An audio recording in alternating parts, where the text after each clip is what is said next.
Some 5,000 Rohingya refugees are stuck between Myanmar and Bangladesh. It's a no man's land. CNN's Matt Rivers has been there. He spoke to the refugees, got special access to a scene where unspeakable horrors are said to have happened. Here are some of the clues that he found. These people are Rohingya Muslims, some of those who fled from what the UN calls a genocide. Myanmar's government wants you to believe it never happened. Our main importance to save life. We affect our life. To meet these people, it took several days and a rickety boat ride to get to this part of Rakhine State in remote western Myanmar. So foreigners aren't allowed in this part of Rakhine. The only way we're here is on a government escort. We're only taken where authorities want us to go.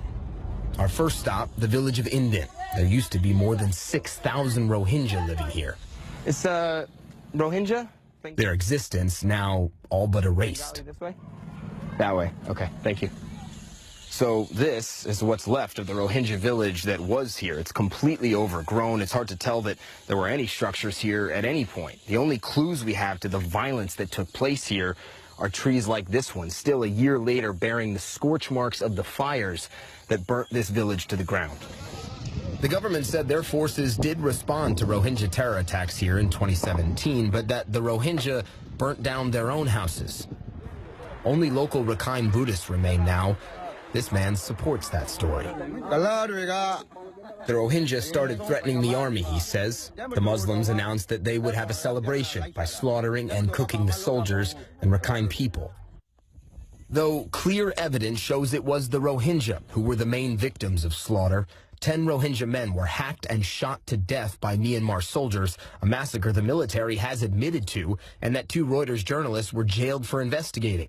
The UN says many more men, women, and children were savagely killed here as well. The trip then continues through a barren, empty landscape. Makes sense when you remember the UN says 720,000 Rohingya fled when violence broke out last year.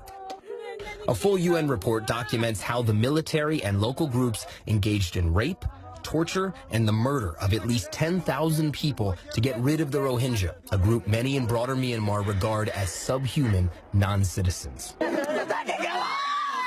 So do you continue to claim that genocide did not happen in Rakhine State?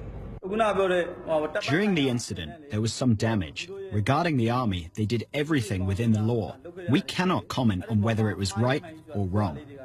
The question is very simple. Do you believe that genocide happened here or not?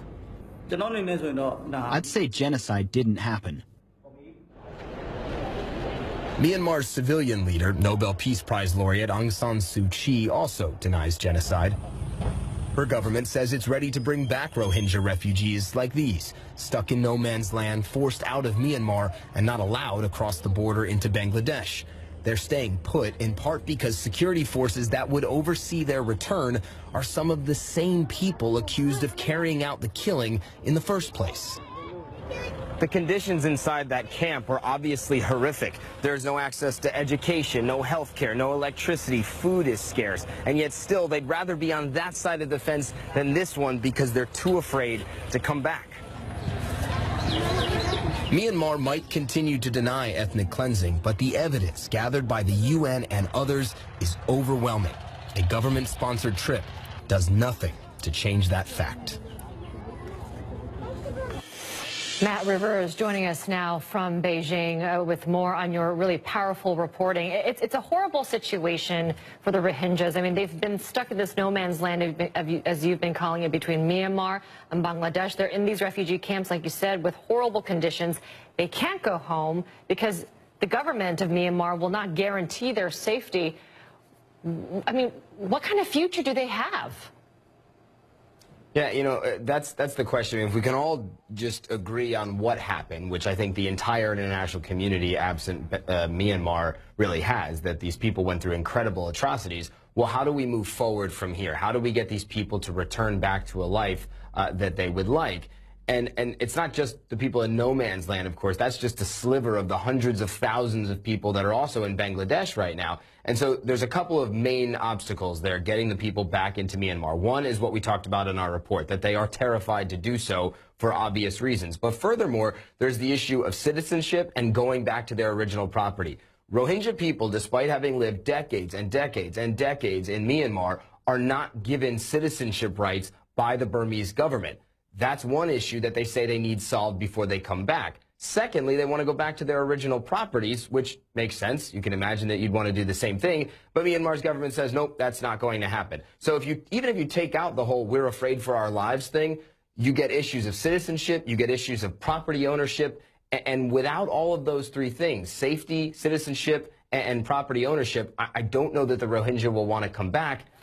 And then what? Then they're stuck in this limbo, and where anyone goes from here, it's just a very unclear path forward.